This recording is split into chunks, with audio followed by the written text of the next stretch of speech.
magic. Why don't you sit down on top of me? Hey, oh, I'm tired of using technology.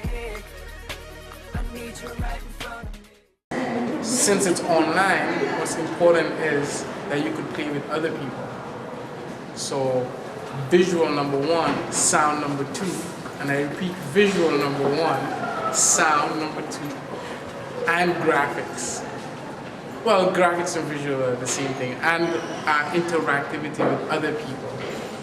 Those three are absolutely fundamental to the interactivity of online games. I've tried playing without sound, but it doesn't really feel the same. It's kind of dull and boring. I don't feel like I get into the game that much, so I just turn the sound back on.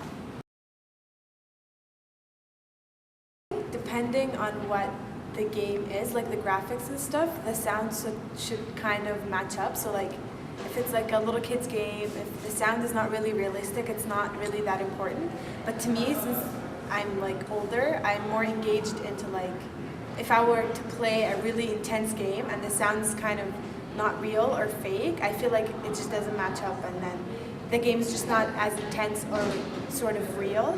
So the more realistic the sound is, the more it engages me to play the game. Look.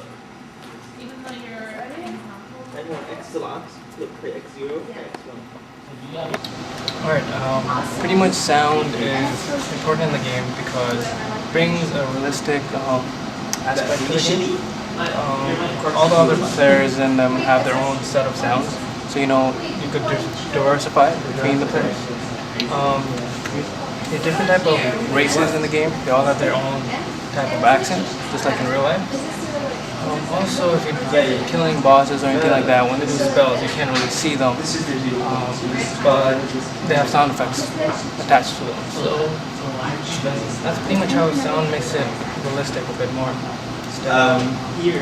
Just watching a couple of guys just running around.